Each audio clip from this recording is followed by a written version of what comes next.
Hello, this is Rick Jordan, the Church Resources Coordinator for the Cooperative Baptist Fellowship of North Carolina. Welcome to today's webinar on preparing your church for a disaster. Our presenter today is Rick Burnette. Rick Burnette is a Cooperative Baptist Fellowship field personnel appointed to coordinate and manage the United States domestic disaster mitigation and response efforts in collaboration with CBF state and regional organizations and partners. He lives with his wife, Ellen, in North Fort Myers, Florida. They have 3 sons and a grandson. They also have a ministry with farm workers based in Southwest Florida, focused on food security, particularly through community gardening. Today's webinar will begin with Rick's presentation. If you have questions or comments you would like to make, you can scroll to the bottom of your screen. You'll see a Q&A box that you can click on that and enter your question. We will do those most of them probably at the end of the presentation, but feel free to put a question in at any time during the presentation. I thank you for your participation in today's webinar, and just a reminder that the webinar is being recorded and will be stored in the CBF of North Carolina Virtual Resource Library on our website. Rick, welcome. Thank you very much, Rick. Before you begin your formal presentation, tell us how you became interested in this subject. Well, if you had asked me 5 years ago that I would be in this role, I would have been a bit surprised. I think I've spent most of my life fleeing disasters and not addressing them the way they ought to be. Ellen and I in 1994, we were appointed as CBF field personnel going to serve in northern Thailand. We worked with migrants from Burma or Myanmar along the Thai-Burma border. And it was in this work related to community and agricultural development that from time to time we would be in a situation where we needed to respond to some form of disaster. There were times when communities along the border were shelled by troops on the other side. They had to evacuate, so we had to respond with food relief. Occasionally there were issues with flooding. In 2008, a tremendous cyclone hit Burma, hit Myanmar, Cyclone Nargis. I just happened to have a visa to get into Burma, which is a difficult place to visit. So when the storm hit, CBF and the BWA asked if I could go in with my visa and report on the situation, which I did. I had no idea that some 10 years later I would be doing this more or less full time. I was on the CBF Global Missions Council starting around 3 years ago. At that time, I was not field personnel. And then in 2017, living in Southwest Florida, our home was hit by Hurricane Irma. Came through our area as a Cat 2 hurricane. That was the closest I'd ever gotten to a storm like that. And I experienced the preparations for the storm, the follow-up and the getting things back in place after the storm. And there were particular communities, such as the one that we work in, that was really impacted. That firsthand experience was important. By the following year, CBF asked if I would consider managing its domestic disaster response efforts. Rather intimidating to me, but I decided, okay, I think I have enough background and we'll learn together on how to get things moving forward. Wow, thank you. Thank you for sharing your story. And we look forward to your presentation. Well, I'll go ahead and engage. Also, I want to thank CBF of North Carolina. Last year was an eventful year with Hurricane Florence impacting particularly around New Bern, North Carolina, Jones County, as well as Columbus County. And starting in September of 2018, we began to join forces. And so I'll be referring to our involvement together in this presentation. So I'll go ahead and get started and tell folks how CBF is is adapting to the current situation as far as disaster response. When I started this position in early 2018, one of the first things that we did was to get stakeholders, to get different folks who had an interest in disaster response together at the 2018 General Assembly, CBF General Assembly in Dallas. And we solicited feedback about, well, what, with CBF's record, I mean, we haven't been around for too many decades, but actually it was response to Hurricane Andrew in Miami and Homestead that kicked off a lot of what CBF does missionally here in the U.S. And we went through the experience of Hurricane Katrina together, and in more recent years, Hurricane Matthew, Hurricane Harvey, Maria in Puerto Rico. And so with those experiences, we asked, well, what does CBF do best in disaster response? And what are some of the weakest links in our disaster response? And what could we be doing to improve things? And so from this slide, you can see a number of responses that came together. The long haul commitment and work, being able to cooperate in terms of putting disaster funds in the right locations, finding personnel, finding volunteers from the CBF network and beyond. The shower trailers, we have not a tremendous fleet of equipment, but we have some shower trailers that various states, state organizations have been maintaining. But with these folks in the room, we also ask, what are some of our weakest links? And communicating about how does CBF do what it does? What are our distinctives? What kind of materials are there? And there was a lot of concern that resources related to disaster response were either unavailable or hard to decipher sometimes. And a lot of times, and I think most of the weaknesses did come down to communication, just misunderstandings that can take place, especially when you're in the heat of the battle with regards to disaster response. So then we asked, what can we do to improve? And they said, preparation. We need to work on the preparation phase. We need to be working on improving the relationship and the communications with our grassroots, basically our congregations. There was a strong sense that we could do more with regard to emotional support, post-disaster pastoral care, chaplaincy. And so Jerry Hutchinson, who manages that from Atlanta, was pulled in. And we also looked at some of the states had volunteer disaster response coordinators, but I think at that time there were only 4 out of all the state and regional organizations. So we saw that as an opportunity. So from that meeting, we began to put together a strategy. And so these are the key 4 objectives that we saw in terms of going forward, using the feedback that we had gained. So we wanted to cultivate an informed and engaged network of CBF state regional organizations, such as CBF North Carolina, and congregations. We wanted to build the capacity of our state and regional organizations, as well as congregations, to better engage in disaster response. And of course, we want to serve. We want to serve those affected by disasters, and doing that through facilitating the involvement of this entire CBF team, whether it's CBF staff, whether it's the state and regional organizations, whether it's the churches.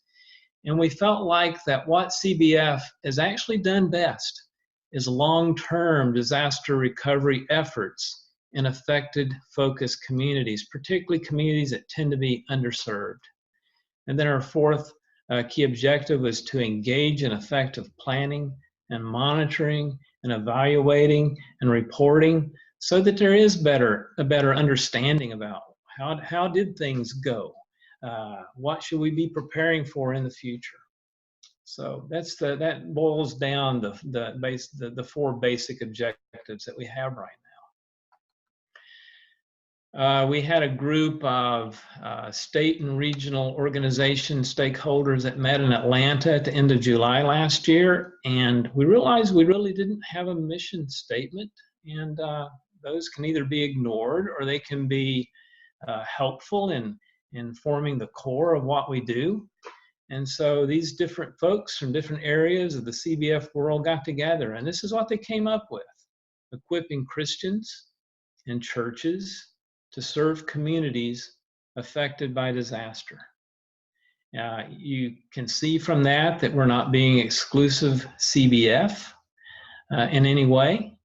It's understood that our CBF identity is the core, but as Cooperative Baptists, we're going to work with whomever in the places that are affected by disaster. We also wanted to look at, our response cycle or recovery cycle, and being Baptist and appreciating alliteration. Instead of 3 points, we went with 4. And so our 4 R's would be 1 R of readiness. And that's kind of what we're doing right now. We are discussing who we are, what we do, and what we can do in terms of being better prepared and being ready.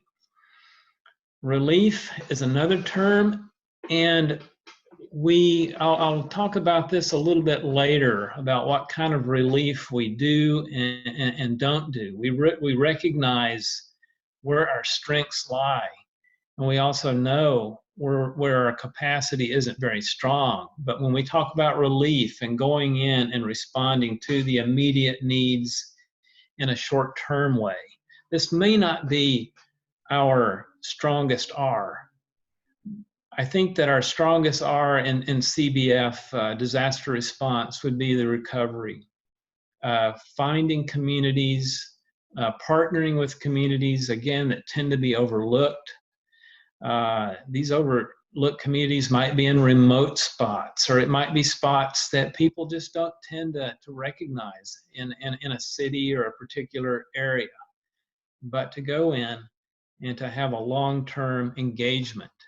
And then the fourth one is resilience, especially in the communities we're working in. A lot of times those communities are already vulnerable. It may be a low-income community that by the very nature of society, they live in the riskiest spot in that area, in that town. Their neighborhood may be in the low-lying place that has a creek running through it. That may be in a place that is an evacuation zone. So if that's where they're going to be, if that's where the community is at, how do we build resilience? But it's not just related to those few at-risk communities. We got to be looking at resilience from there to our own congregations. Is our church resilient? Is our congregation resilient in case something hits? And it's not just in case, it's if and when. But also, and the members of the church. Can the church work to help the households, the membership of the congregation to be better prepared, to be more resilient as disaster is, in one form or another, is likely to happen? So anyway, that's CBF's 4 R's. Now, this is a Venn diagram, and I have to confess I have a weakness for these, and a Venn diagram is not everyone's cup of tea. But we got together back in July at the Birmingham General Assembly. We had a meeting of the different CBF disaster response stakeholders. And we tried to figure out exactly who are we and where are we and how do we work together. And I invented words that maybe we don't officially use, but if you look at the left sphere, we call that CBF National. And then the right sphere would be the circle would be the CBF state regional organizations, such as North Carolina. And then we looked at how do these overlap and who are the players. So if we look at CBF National, CBF actually has a disaster response committee. Stephen Porter, who's our global missions coordinator, plays a role in this committee, as does Sam Harrell, who resides in North Carolina. Becky Bice Hall, who is the CBF finance coordinator. Eddie Rubel also has North Carolina connections, but lives in Malaysia, is our international DR manager. And then there's myself. And so before any decision is made, in order to make a decision to spend a significant amount of money or to engage in an area of disaster response, whether it's preparation or response, our committee has to make that decision. Down below that, we also have global missions field personnel. So I used to be in Thailand. If an event happened in Thailand, I would have a role in determining whether CBF as an organization should get involved in that. Also in the United States, for instance, we have Anna LeCount Anderson in Eastern North Carolina, in a place that would be likely to be someday impacted by a storm should Hurricane Florence gone a little bit further north and had a bigger impact in Canada. We would have seen the Andersons play a strong role there. That's exactly what happened in Houston in 2017 when Hurricane Harvey hit, and Butch and Nell Green worked heavily in response efforts there. CBF National, or the national headquarters in Atlanta, we've got different people involved in different aspects of hurricane response. We had, I think she's already left over the last month, but Mariana was a short-term engagement intern who helped to manage the volunteer recruitment, basically a web page where volunteers go. We have CBF Communications, Aaron Weaver, along with Carrie and Jeff Hewitt, who work together to communicate different aspects of CBF life. And so when a disaster comes along, as we're preparing for disasters or responding to disasters, they play a key role in communicating. And then with the recent emphasis and interest on having better post-disaster pastoral care, Jerry Hutchinson, his office is also involved there. We have contract employees who are hired out of Atlanta. One is someone you might know already, Alan Williams, who is a disaster response specialist.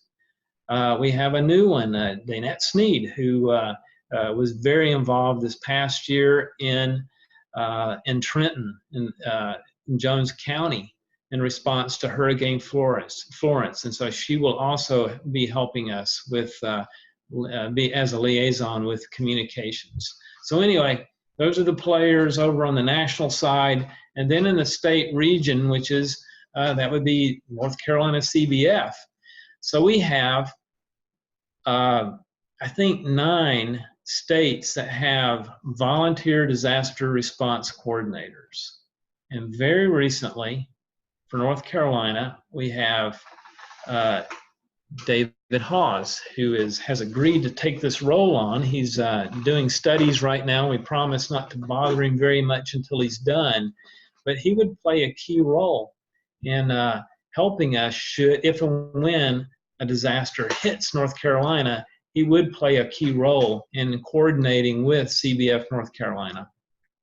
Again, the state and regional organizations are key. CBF National will not respond anywhere unless we are invited by the state organizations. So when Florence hit last year, we went in only with the invitation of CBF North Carolina. And you can see below there, disaster prepared congregations. I'll be speaking to a new initiative that we're working on. We have in the states at times, so right now we've got in Whiteville, North Carolina, First Baptist Whiteville is what we call a host congregation. We still have people going to volunteer in the Crusoe Island community in response to Hurricane Florence. And First Baptist Church Whiteville plays an important role of providing a place to stay, of having a kitchen facilities in which these folks can prepare their meals. First Baptist New Bern did the same until just recently. And then in the states and regions, we got the congregations, we've got that provide volunteers that help us out. That's where our financial support comes from. And then in the overlap in the middle, we've got what we call the local response coordinators. So last year, after Florence hit, we had on contract 2 local response coordinators. Burnette, who is responsible for the work, for coordinating the work in Trenton. And now Todd Padgett continues to do that work in Columbus County. In Puerto Rico, Jesus Garcia has been working since for almost 2 years in response to Hurricane Maria. And in the Florida Panhandle, Kenny Phillips plays that role as well. So anyway, this is kind of messy, but that's the best I could do as far as being able to track who the players are. And if you see someone that I left out, I apologize, and please let me know. Now, for CBF Disaster Response to engage in disaster recovery in a particular site, there are some stars that need to come together, that need to be aligned. First of all, there needs to, that in general, this is not an absolute rule, but this is the general rule that we follow. There should be a presence of a local congregation or ministry partner or someone like Global Missions field personnel who are willing and able to engage. So when Florence struck Eastern North Carolina, we had First Baptist Church New Bern, we had First Baptist Church White Bull. Those were our local presence partners. And then 2 would be the role and the voice of the CBF state or regional organizations, such as CBF North Carolina, who would request that CBF Disaster Response assist. Sometimes a disaster hits in an area and we aren't invited in because the state says, you know what, I think we got this. I think we can handle it. And then star number 3 would be the CBF Global Missions Disaster Response Committee approving any such engagement. All right, moving down. So we got red lights and yellow lights and green lights. So just to try to give you a little bit of sense of when national would engage, or when the state would engage, or if there's just going to be engagement on a local level, or maybe no engagement at all, I'll work through this. So the green light phase of engagement. So depending on its resources and capacity, a CBF congregation may engage in local response with or without the assistance of the state organization or CBF Disaster Response. So here's an example. In Missouri, First Baptist Church, Jefferson City, I believe it is, they had both flooding this spring and a tornado. We were in touch with them, but they said, you know what, I think we got this covered. And so they've done this on their own with their local partners, and that was fine. But then here's another point. A state or regional office might decide to engage, and if they do, then they're going to cooperate with those affected communities in collaboration with local congregations and other local ministry partners, and they could do that with CBF National or without. An example of that was after the tornadoes hit Alabama this, I think back in March, in the town of Beauregard. We were in touch with CBF Alabama, and when they looked at it, they said, you know what, I think we can handle this.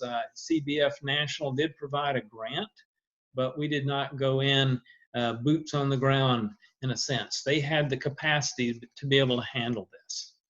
So again, the green light phase, when we engage with, we have the green light is when we are invited by the disaster affected state or regional organization. And so when you get down into the yellow light, which means caution or being prepared or being ready, but not actually doing it. Right now, I'll raise an example. We have our hurricane swirling around, or a system in the Lesser Antilles named Dorian. and it's kind of moving northward, and we're all tracking what's going on. Very soon, I will probably I expect to send out a notice to the different states and regions that we think may be affected to say, hey, heads up, this may have some impact on us. So that would be a yellow light activity for CBF National. Let's say if Dorian does pick up steam and hit somewhere along the East Coast, let's say Florida, not far from where I would live, maybe, I would then follow up with CBF Florida and other networks to see if we need to be involved. So that would be their choice to whether CBF National needs to get involved. And there are times following a disaster that local churches and state and regional offices and CBF National says, you know what, I don't think we're ready to engage. And that was the case with flooding in the Midwest, but let's continue to monitor this situation. And so that might be over days, it might be over weeks, or it might be over months to determine whether there are some affected communities that remain underserved, and we would be ready to engage if there is a call for that kind of assistance. And then there's the red light where we're not going to engage unless we have an invitation. And so that's up to the local congregations, that's up to the states to decide, you know what, this was, let's say a tornado hits a particular town and other agencies show up in big numbers, and CBF North Carolina might decide, I don't think we really need to engage. There are many other organizations really responding there, so we'll not engage at this point. I'm sure there may be questions related to that. I'll be happy to follow up with you on those.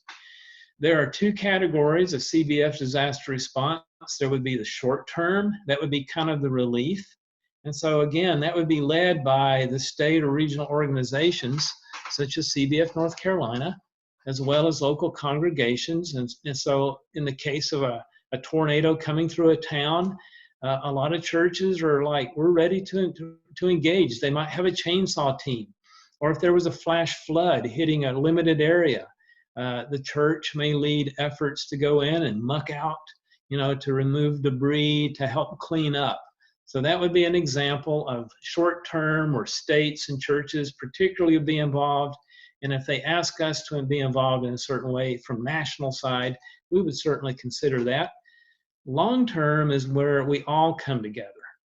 So again, when Florence hit around New Bern, we focused on the town of Trenton, particularly the community of Hayti, an African American community that we wanted to be in for the long haul until most of the work was done.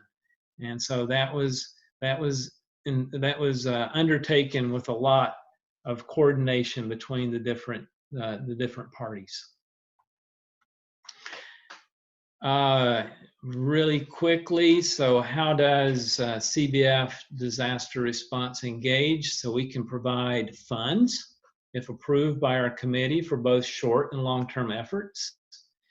Right now, we're trying to coordinate the development of a rapid response team, and those would be teams identified by the state organizations that are particularly good at going in and doing something fast.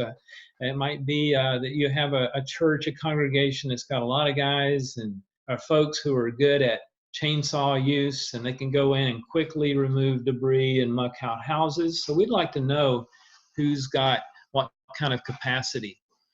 We have CBF equipment such as shower trailers, and sometimes we also borrow shower trailers from other organizations, but our job is to make sure those are mobilized to the right place. They may need to be maintained from time to time, and CBF National also provides the funds, the resources. Right now we're buying a new shower trailer. Hopefully it'll be ready in a few weeks. So we want to have those strategically placed throughout areas where CBF is active. When a disaster hits, staff such as myself or the state volunteer disaster response coordinators, we can make those people available for assistance, particularly when we're assessing and consulting in terms of long-term response. Another area that CBF is effective is that we can we would come in, if invited, to recruit and train local response coordinators. Again, the two that have been in North Carolina most recently are Danette Sneed and Todd Padgett. The last one is our CBF Disaster Response website is kind of the hub for allowing to let churches, congregations, whatever stakeholders know about the needs and the opportunities out there that we would like to respond to. And so if someone wanted to go down and help out at Crusoe Island and near Whiteville, North Carolina, we have a description of that need. People could go to the CBF website, go down to the disaster response page, and click through to be able to register to serve in that area. So this is a thumbnail description of how CBF Disaster Response engages. And then just some quick examples of how CBF volunteers serve. Again, debris removal, muck out, the cleanup of damaged homes, removing damaged wall materials or floors. These require minimal skills in some cases, or moderate skills. We always want to have someone that's got the ability to supervise. And then you get into repair that requires a bit more assistance, and that's where the local response coordinator, a lot of times they have those skills and can supervise these, or they arrange for others to come in to provide the supervision, the management of such work, of repairing walls and floors and ceilings, replacing steps or constructing ramps. But not all of our activities require a hammer. Sometimes, based on the need, the interest, there would be assistance with Bible schools, other children's activities. We would be involved with community events as we get further down the road from the disaster event. That helped. Danette did a great job in helping the town of Trenton to kind of be a morale boost. And now also we're looking at having certified counselors. In fact, we had our first certified counselor training right before the General Assembly in Birmingham this year. So we're trying to get people recruited and certified to be able to go in at the invitation of the local parties to be able to provide counseling. We're coming down towards the end. So why should CBF congregations engage with CBF Disaster Response? I know that there's other agencies. You've got Samaritan's Purse, you've got Salvation Army, you've got agencies that are big. They are well equipped with feeding trailers and other things. So I have 5 points.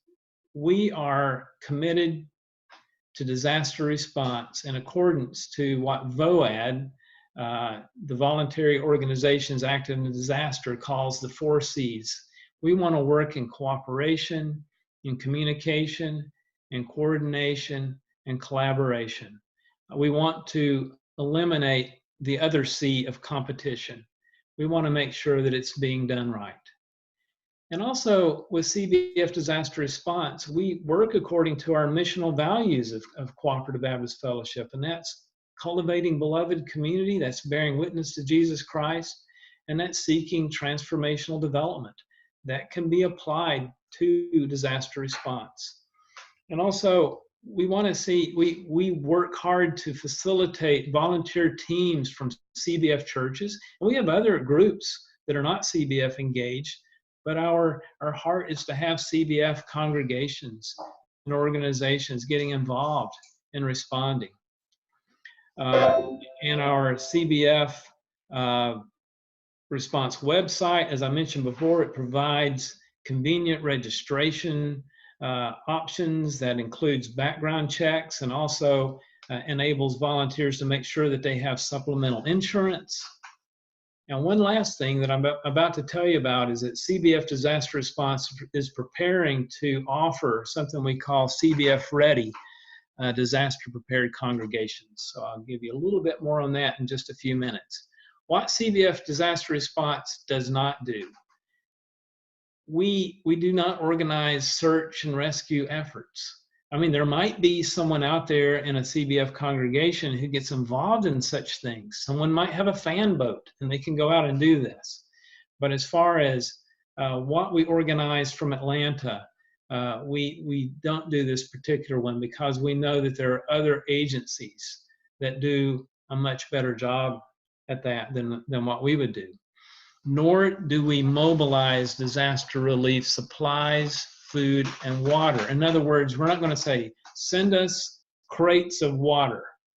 We cannot handle those. We're not going to ask the churches to send us truckloads of food, whether it's canned food or food that was prepared for this event. We do not have the capacity to handle such logistics. It's better for churches to send the money, the funds, so that the necessary purchases that can be made that could include supplies and food and water. We're just not going to take that material. We can't handle those. And we're not equipped to set up mass feeding operations like other great groups do. We don't have the food preparation trailers that can feed thousands of workers every day like the Red Cross can. So this kind of gives an idea. We want to be able to communicate this so that we've got a sense of shared expectation. So the last thing I wanted to tell you about before I take any questions is CBF Ready, the Disaster Prepared Congregations Toolkit. I am working on this right now. I've been asked to develop this toolkit. It's basically an outline which would assist our churches to be ready to protect and care for congregants, the facilities, and other church property. It would be an outline that makes sure we've got all of our I's dotted and our T's crossed as far as taking care of that core part of who we are as congregations. We also recognize CBFers being missional, that churches want to be and should be prepared to provide disaster response at some level for the local community. So when the tornado comes through, the hurricane or whatever, if the church is still in good shape and can respond, how can we be prepared to provide that response? Maybe as a host church for volunteer teams, the way First Baptist New Bern did. And we also want churches to be prepared to engage in disaster response further afield. This isn't for every church, but there are a lot of churches that want to go, that are willing to go to places further away, not just in their backyard, but going down to Whiteville, going down to the Panhandle, or going down to Puerto Rico. Anyway, I think that is the full set of slides. I'm going to go ahead and get to the place where if there are any questions, I'll be happy to try to answer them. Rick, we do have a question. Here's a question. What are ways that individual churches can be prepared for a disaster? The toolkit is coming, but what can we do to be prepared for this year? Yeah, it's never soon enough. There could be anything to happen, but the toolkit is set up so that the churches can look at their facilities in terms of what are our weak areas as a church. Are there things that, and it doesn't have to be related to a hurricane, it could be any kind of emergency, such as a health emergency. Is there anything that's obvious around our church that could be destroyed and be kind of a weak point should, let's say, a strong storm come through? What can we do to mitigate those sorts of things? Is there a walkway out there that could be a tripping hazard? Have we gone through and evaluated where those places are that are a bit risky? Are we taking care of our alarms? Is someone regularly checking the batteries or making sure that the fire and smoke alarms are functional? Have we taken an inventory in our church of who could provide first aid in case someone has a medical emergency during a service. I live in Southwest Florida. I'm the youth. I'm in my late 50s, and I'm one of the younger folks in this community. And I have seen, at least on 2 occasions in my own church during worship service, where someone had a medical emergency. So are we prepared as a church, or do we have someone ready to call, you know, the medical emergency type folks? So it's that sort of thing. Have we had an analysis of what emergencies are likely to hit us? I've gone through of all the 1,800 CBF churches. I went through and counted how many fall within the risk of high risk of hurricane. It's around 1/3 of our CBF churches are in an area of either extreme risk, such as where I live in Southwest Florida, or high risk. And that high risk comes over to just about Raleigh. And then beyond that, over just a little bit past where Rick's at in Winston-Salem, we're in the moderate risk. So we need to be thinking about those things.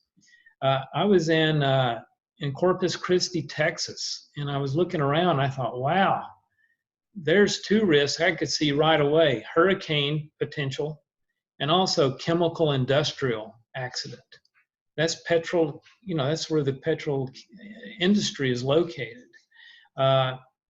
I would imagine churches there in that area have thought about it, but we need to be looking at, you know, tornadoes, fire, whatever it is.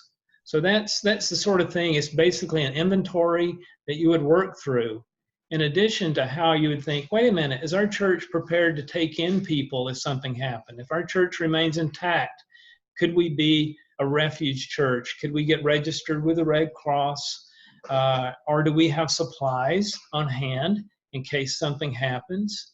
And, you know, who in our church has skills? And if we're building and rebuilding, or chainsaws or whatever, are there any counselors in our church? So it's basically taking an inventory. Sorry for the long explanation on that. It may not have even answered your question. Yeah, I think that was helpful. And I'll remind our participants, if you have a question, then if you scroll to the bottom of your page, there's a box that says Q&A, and you can click on that and type in your question. That was, while we're waiting to see if others are going to respond to that, Rick, in North Carolina, we have, as you said, you know, there are different organizations. In North Carolina, one of the biggest organizations is Baptist Women in Ministry, Baptist Men and Women on Mission. And that's who we partner with a lot to kind of coordinate who goes where and that type of thing. What's been your response or work with that organization? You know, we need to be working together with these organizations. They are particularly prepared in providing much quicker response than what CBF National can do. In a lot of cases in different states, they do have the feeding trailers. They can mobilize towards making sure that there's food and water there. And I think it depends upon the state, but sometimes they may come in there particularly early on, help get things started, so that, and then when long-term need is being addressed, that's where we can play a better role, working in conjunction and cooperation with CBF North Carolina. What community would we be most effective in helping to recover that we think that another group, such as Baptist on Mission or Samaritan's Purse or the Mennonites, might not be aware of yet? And so that would be how we would cooperate. And we're, you know, CBF benefited from the shower trailer that North Carolina Baptist on Mission had, I think, in New Bern. There have been churches that are not CBF churches, but Baptist churches in North Carolina that allow us to use these things. So I hope that we can continue to cooperate in such fashion. Mm-hmm. And I guess the assumption is that if people are going to be helping with disaster relief, that they come skilled in some way? In other words, you aren't on site going to be training people, this is what a chainsaw is, or something like that. Is that correct? You know, I think that the job of the local response coordinator. So again, North Carolina, we've had Danette Sneed, who's now phasing out as that work in Trenton is coming to an end, but Todd Padgett continuing. They will be the ones to identify what particular needs are there, and that should be communicated. So when a church, let's say a church in Raleigh says, yeah, I want to help out in Whiteville, then it would be Todd's job to be communicating, okay, so when you come in, we're at a stage that requires certain skills. And sometimes you might not have a contractor, or a lot of times that exists, but Todd will have been in touch with someone local with that kind of contracting skill to be able to say, yes, we have the permit already there. We want to be legal. We've got everything set up. So when you come in, there's two ways you could help. You might help us to buy some materials that we could use this week, if that church has such budget. And then we've got someone on hand to help direct that being done together. And it almost always works out. It's a little bit amazing to me that it does. But we've never turned people away. We want to look at age appropriateness. We don't want small children there on the site without supervision. But when you have teenagers and adults in the mix, there's going to be different things.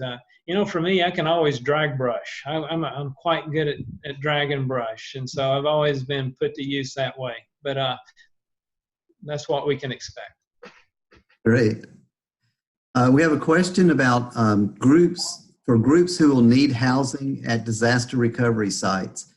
Is there any way for churches to prepare so they can know whether they can or cannot house groups? Are there requirements to house groups in the city or county that are specific to, or are there any barriers to housing groups that are consistent from one community to another? It's true. I mean, one thing you need to look at is the church on the same page in terms of bringing people in? And that's why the CBF Ready program would be good. I have seen churches where there is not quite a consensus there. That, and you know how churches are, people are not always in the same place. But we need to make sure that we've worked out that, yes, this is something we can or cannot do. And it's really good if there is a kitchen facilities. It's not mandatory. Teams can come in and find other options, especially if the church can point out the other options. Where are we going to sleep? Churches don't have to have a resort. But if there's Sunday school rooms, and then you communicate with the team, okay, you need to bring sleeping bags. Maybe the church provides air mattresses. Sometimes the church will supply cots. I've even seen bunk beds in churches that were set up for the long term. But those would be the essentials. Also, a shower. People need to get cleaned up. And unless it's a really big church with a nice recreational facilities, most churches aren't going to have an extensive shower facilities. So don't let that stop you if you do have the will and the ability to host in other ways, because if there is, where the 3 stars lining up for all the CBF entities to engage, one of the things would be to find a shower trailer that would come in. A big help would be, though, where should we set this shower trailer up? So Alan Williams, our disaster response specialist, would be in communication saying, this is really what we need in order to have a shower trailer. The gray water needs to drain out in a way that doesn't get us in trouble. In other words, we need to have a hookup. So it's those types of logistics. Ultimately, sometimes when there's been a disaster, the fire marshal doesn't always enforce, but sometimes that's why in preparation, you need to talk to all of the local officials, the emergency management officials, law enforcement, and fire, to make sure that your plans are kosher with them. Because the fire marshal may say, nope, you don't have a safe situation here. Okay, good, good. How does one register to become a certified counselor? So this is, right now, we're still developing this. So I'm going to sound lame in my answer. And so what I'll do is point towards Jerry Hutchinson and Rachel Shepard, who's a colleague of yours, Rick, in Florida. This is the first year that we're getting it started. We had our first training and people were certified through that training. But what I would do is to get on the CBF website, find Jerry Hutchinson, who's one of the staff there, and write him about this. He will probably copy me. The good thing about this is, as insufficient as my answer may be right now, if you are interested, you're going to be on the ground level of getting something started. And you would have a bit of a voice on helping this to become something that we believe is going to be a functional ministry of CBF Disaster Response. I'll be happy to follow up too. If people want to reach out to me by email, I'm happy to explain further. All right, thank you.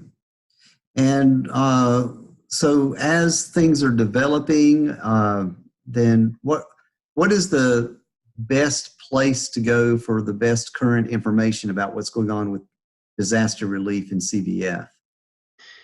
The web page for right now, but we will admit we have a lot to do. So in CBF, Cooperative Baptist Fellowship, you find the web page.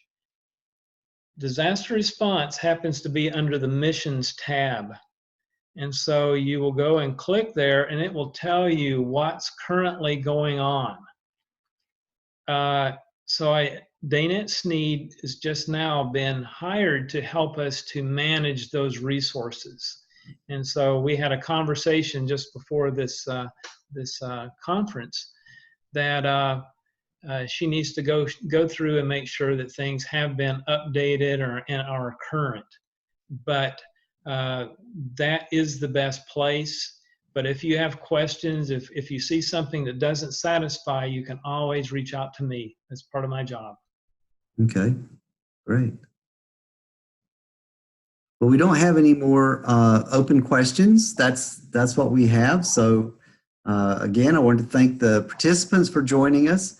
And Rick, thank you very much for your leadership in this ministry and what you are doing to help be the presence of Christ in a time of real crisis for people's lives. It's my pleasure. Thank you for the honor today. Goodbye to everyone. Bye-bye.